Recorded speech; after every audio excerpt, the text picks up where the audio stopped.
guys, it's Mika. Welcome back to my channel.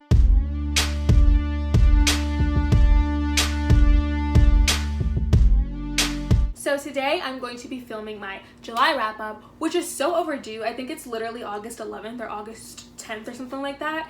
And I haven't filmed a wrap up in months because I just have been hella busy these past few months. I'm excited to finally film these again. I miss filming wrap ups and I miss filming like sit down TBR videos and like book hauls and that kind of shit. So that will definitely be coming back to my channel very soon. In July, I actually also participated in the reading rush. So I'm gonna give props to the reading rush for a lot of these books getting done because of that. If not, I probably wouldn't have read that much, and that's the fucking tea. The first book that I read in July was Wait For It by Mariana Zapata, and I absolutely love Mariana Zapata. She is the Sarah J. Maas of adult contemporary, and no one can fucking prove me wrong, because if you haven't gotten into her books, I would highly recommend it. Only if you like slow burn romances, because her books are extremely slow burn. I just love the way they're done. But anyways, Wait For It. I gave this book 4 out of 5 stars, and it basically follows this girl from a previous story. She was a side character in Mariana's book, The Wall of Winnipeg and Me, and this story is like her own story. Her brother sadly passes away, and she has to take care of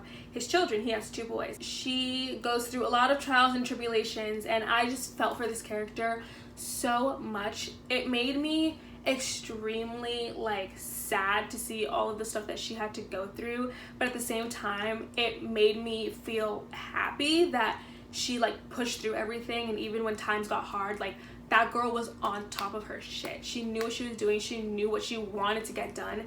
And I just love that in main characters. I love when a character, you know, is going through something, but at the same time knows that what they're going through doesn't define them. It was really, really well done. Obviously, there is romance in this book. I feel like it's best to go into Mariana's books without expecting anything. So I'm not gonna really go that much into the synopsis of the story. But then again, I'm Mariana trash and I'm very biased, so obviously I'm never giving her books below a 4 stars. Do what you will with that information. But yeah, if you like slow burn contemporary romances, well, adult contemporary romances, I would highly recommend picking up one of Mariana's books. This one is definitely on more of the sad side, but she does have some very happy-go-lucky stories. If you're looking for like a really happy-go-lucky story, I would recommend From Lukov with Love. That one is so good. Okay, the next book I didn't love as much. That book was The Friend Zone by Abby Jimenez. Now, I gave this a 2 out of 5 stars, and the reason it didn't get a 1 is because I truly don't think that this book was terrible. In fact, I found myself laughing a lot and really enjoying like the dialogue and some of the plot. At least like maybe the beginning half of the plot of this book was really good. However, there is emotional cheating in this book, and the characters just weren't fully developed in my opinion. I feel as though it just wasn't something that I would pick up again. I don't ever see myself rereading this. This story is about this girl named Kristen, and Kristen actually needs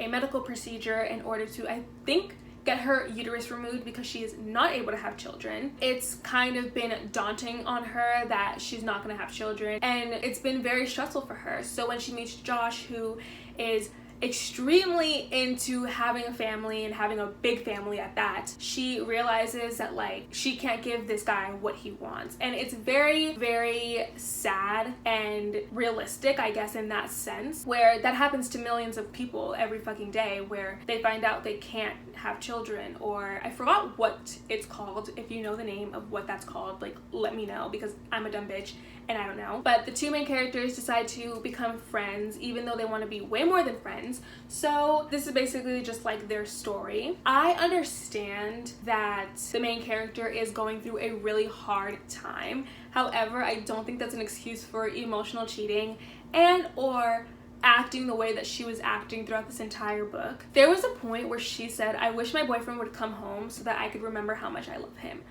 You need your boyfriend to be in front of you to remember how much you love him. I've never heard of that in my entire life. Emotional cheating is just not something I can get down with ever. After had emotional cheating in it, and that is why After also received a 2 stars for me. I think that the plot was good and the storyline was cute. I was more invested in the side characters than I was with the main characters, which says a lot about the story and how I felt about the main characters. Okay, if the angle moved, it's because my phone just stopped recording, so Anyways, as I was saying, I got very, very, very frustrated while reading this book. So I, again, wouldn't really recommend this, but if you enjoyed this book, let me know what you thought of it down below. I do want to know like what people enjoyed about this book. So the next book I want to talk about is one that I always enjoy when I read, and that is The Hating Game by Sally Thorne. It currently has a bookmark in it because I let my mom borrow this, but I reread this for the Reading Rush, gave it 5 out of 5 stars. These are about two co-workers who are assistants to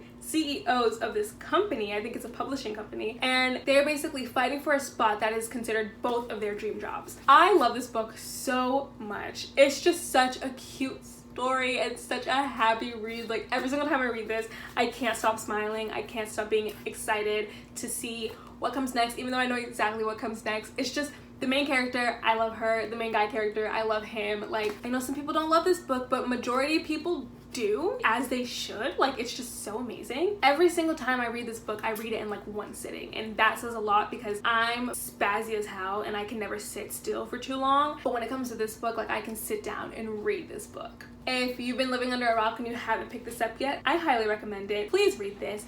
It's amazing, it's fun, it's fresh. What else do you want from a romance novel? So the next book I want to talk about is Fixer Up by Tessa Bailey. Now, I actually have an unpopular opinion on this book, I feel like, because a lot of people don't like it. However, I gave this 4 out of 5 stars. I really enjoyed it. I didn't see what everyone else was talking about. They said how they didn't really like the plot and they didn't really like the dialogue, but I was just like, this shit is good. It's smutty, it's funny. Like, I just don't see how you can go wrong with that. A lot of people were comparing like Fixer Up to The Friend Zone and saying how The Friend Zone is way better, but I disagree. I think that The Friend Zone is trash and Fixer Up is so good. So, ooh, I don't know, like, does anyone else like Fixer Up? Like, can you comment down below if you liked it? Because I feel so alone. Like, I feel like no one else liked that book but me. Fixer Up is about this girl who is a birthday party, like, clown. She's technically not just a clown. Like, she'll dress up as other characters depending on what the birthday party is for, and her brother's childhood best friend, who is, I believe, an ex-baseball player, has an injury. He ends up coming back into town and they end up reuniting and meeting, and shit goes down. It's so good. Also, I'm extremely bad at like synopsis, so like I don't know if anything I'm saying so far in this video is making sense, but like, the next book I want to talk about is Fairest by Marissa Meyer. I gave this 4 out of 5 stars. This is supposed to be read in between Cress and Winter from the Lunar Chronicles series. Now, this gives you a lot of insight on Queen Lavanna's life. I really wanted to learn more about her because she obviously is very psychotic in the Lunar Chronicles series, and you are like, what did your parents do to you to make you that way? This book explains exactly what her parents did to make her this way. She has a very messed up way of thinking and her logic is very wrong, but this did make me feel a little bit for her. Like, I kind of understand why she's the way she is, kinda, sort of.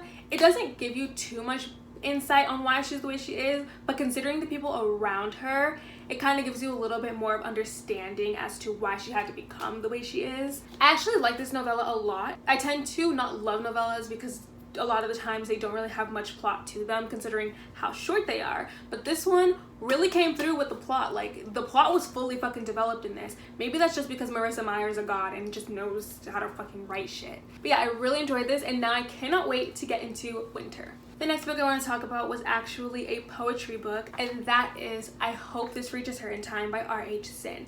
I resonated a lot with many of the poems in this book. A lot of them were just extremely powerful and well needed, honestly. I feel like if you are new to poetry or new to modern poetry and you want to get into it, this would be a very good book to start with because it's not big whatsoever. I read this in less than like 30 minutes, so I definitely would recommend this. On the back it says, I know you're tired, I know you're hurting, but I hope these words remind you that you are capable of saving yourself. Which immediately I was just like, okay, fuck, I needed that. The next book I want to talk about was The Chaos of Standing Still by Jessica Brody. This book is basically about this girl who is dealing with the death of her best friend, and her best friend actually had sent her a text right before she died, and ever since then she has not opened that text at all. She ends up getting stuck in a snowstorm at the Denver airport on her way to San Francisco for New Year's, and ends up meeting a guy around her age at the airport, and they basically just have an adventure the whole entire day, considering that they can't go anywhere because of the snowstorm. There are trigger warnings for depression in this, and like obviously death from the loss of a best friend. But with that being said, I have some thoughts about this book. I gave it a 3.5 out of 5 stars, and I personally might lower it to just a 3. I don't really think it deserves the 0.5. Not gonna lie, the story was a little draggy. Jessie from Bow Ties and Books actually mentioned in my comments how the way that the love interest is introduced is very weird and very like, it does give off a really weird vibe the way the love interest is introduced. And not only that, but the main character's best friend, which majority of this book involves the main character's best friend because she kind of hears the best friend talking in her like head. I did not like the best friend. I personally really did not like the friendship between the main character and her best friend, and friendships are so important to me in stories, and if I don't like the friendship, most of the time I won't really like the story, because what's a good story without a good friendship? That can usually make or break a book for me, and sadly it fucking broke this book because I just didn't enjoy it as much as I originally thought I did. Because in my vlog I was very like, yeah, I enjoyed this book, like it was good, but there were some things I didn't like about it. But now I'm just kind of like, it was okay, but like there are a few things I didn't like about it. Doesn't deserve a 2 or 1, but definitely a 3. The next book I actually really enjoyed. I was looking for a graphic novel to read, and Chloe from Books with Chloe was gonna recommend me a few, but she ended up recommending me The Prince and the Dressmaker first. So I picked it up and I absolutely loved it. I gave The Prince and the Dressmaker 5 out of 5 stars, and this is about a prince who is obviously prince by day, and then at night they have their personal dressmaker make them all these pretty dresses, and they go out at night and kind of just like go around the town, which I love so much. I thought that the plot was very adorable and very, very fucking cute. The ending, just everything about this graphic novel was amazing, and I'm really happy that it was the first graphic novel that I've ever read. Like now I'm excited to read more graphic novels. So thank you, Chloe, for recommending that to me. The next book that I'm going to talk about that I read last month was We Were Liars by E. Lockhart. Now, this was a 4-star originally, but I think I might bump this down to 3.5. After I did a little bit of thinking on it, I realized that even though the plot twist was extremely interesting and well done in this book, it did take me quite a minute to get through it, and not even gonna lie, I don't really remember much of the plot besides the plot twist, and I just read this. I originally tried reading it back in like February for a 24-hour readathon, and I never ended up reading it, so that ends up saying a lot. I think I got like halfway through with it and I put it down, and then I picked it up again and restarted it for the reading rush and finished it, thank God. But at the same time, it's just not memorable to me. I don't really find anything like life-changing about this book, so I don't think it deserves a 4 stars. I did enjoy it. It was still a good story, but not one of my faves. This book is basically about this girl who had an accident a few years ago on their like family private island, and absolutely everyone knows what happened besides her. So she basically comes back to this island one summer to find out the answers as to what happened to her that one summer. Very dark and mysterious story. Honestly, thinking about the plot twist right now gives me like a weird feeling in my stomach because of how shook I was. But nonetheless, I did enjoy this book, just not as much as I originally thought I did. And the last book I want to talk about today is The Dove by Cody Keplinger. I've already gone on and on about how much I fucking love this book. Like, this is a book that I can reread so often and just never get tired of it. I don't really want to get into the plot of this book because I just kind of don't feel like it, and also it's very self-explanatory, especially if you've seen the movie. But I love this book so much, and I know it's problematic, and I know people are probably like, why do you like this book when it's like not a good message and blah blah blah. But at the same time, like, I feel like we all have our problematic reads. Well, this is mine. I just stand the characters. The plot is so funny, the dialogue is so funny. I keep hitting this and it's really getting annoying. I just think that this book is really well done, and I love the movie. The movie and the book are completely different. However, I would recommend watching both the movie and reading the book because they're different, but they're both good in their own ways. So it's like the one book to movie adaptation I'm not extremely mad about because they're both good. The movie is PG-13 and the book is definitely not PG-13. So yeah, I obviously enjoyed this. Gave this 5 out of 5 stars. It's one of my favorite books of all time. But yeah, that is the last book I read this month. I read 10 books last month, which makes me so happy because I feel like I was in the worst reading slump for the longest time, and I'm finally out of it and I'm finally reading a bunch again, so that is fucking amazing. I know I gotta work on my synopsises. This is my first time filming a wrap-up in so long, so I kind of have to get a little bit used to filming them again and like getting my notes for them ready. That's pretty much all I have for you today. So I love you guys and thank you for watching this video. Don't forget to like, comment, subscribe, all if you want to, and I will see you in my next one. Mwah. East and the west, I'm racking up on my breath, power on me, I'm feeling just like a Tesla. Too much tree, the smoke is making my chest hurt. Girl on me, I'm thinking I should've rest her. Hey, I'm thinking I should've rest all night long. She putting me to the test, got a lot on, I'm trying to take out the rest.